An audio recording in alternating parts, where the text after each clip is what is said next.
what's going on today? Welcome back to the Mortgage Mastery YouTube channel. My name is Walter. I am a mortgage lender licensed in a handful of states, which you can find in the video description below.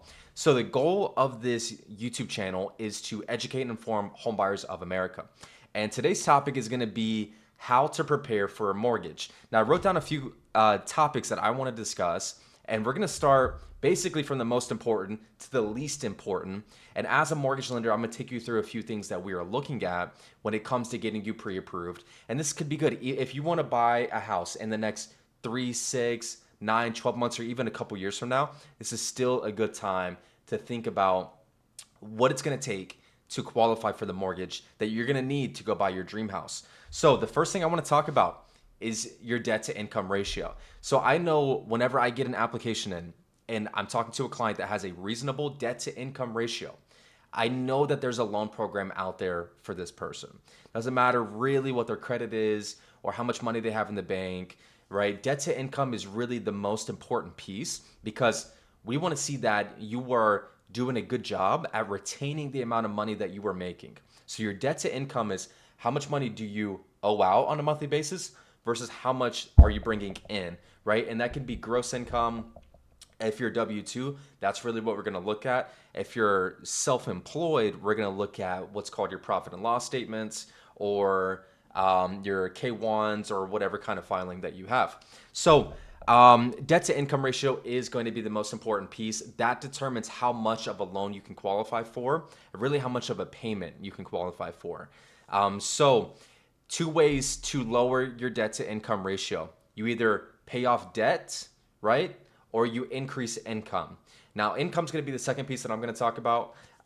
But debt, if you have large payments that are eating up a portion of your income, a decent size portion of your income, you may want to look at paying them off if they are revolving accounts. So if you have maybe a credit card and you've racked up a lot of debt on it, maybe you owe $8,000, $10,000, and the minimum payment's like $500, you might want to look at paying that off because that is eating into your debt to income ratio. Now, one big piece that I want to mention on this, if you have a fixed loan, an installment loan, like a personal loan or a car loan where at the end of the term, you're fully paid off. If you have an account like that and there's less than 10 payments, us lenders do not have to factor in that payment. So I talked to a lot of clients who are like, well, I can pay off my car. My car is costing me $500 a month, but I only have 6 months left on the payment. There's no reason to pay that off. If you have 6 months left, anything less than 10 months, us lenders can exclude it from your liabilities as long as you don't have to open up a new account after that and it's going to be done with. So that's the big thing. Now, income. The second half of your debt to income ratio is very important. We want to make sure that your jobs are stable. If you're hourly, your hours are guaranteed. And if you have variable metrics like bonus, overtime, or commissions, that you have some kind of history where the lender can at least average it over at least a 12-month or 24-month period. A lot of programs are going to require a 24-month period, but some will accept at least a 12-month if there are like positive factors like good credit scores or things like that.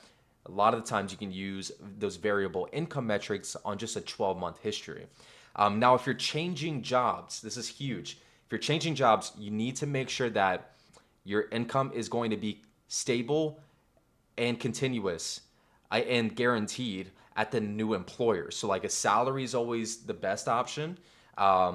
If you are in something that is hourly, you have to make sure that your hours are going to be guaranteed with the new employer. And if you're in a job where maybe you're commission based or something like that, you need to stay in the same industry. So if you're in maybe car sales, you go from one dealership to another, then that's your only hope of being able to utilize past commissions when you qualify at the new dealership, pretty much, right? So that's the big part. The second part that I want to talk about when it comes to qualifying and prepping for your mortgage is keeping your credit in good order. So credit is going to open up the door for all the programs, right? If your credit is challenged, you're probably only going to be limited to maybe FHA loans, right? That doesn't put out your best options on the table. The second piece of that is too, you want to save money on your mortgage, of course, right? Let's say the market's currently averaging, I don't know, a 6.25% rate.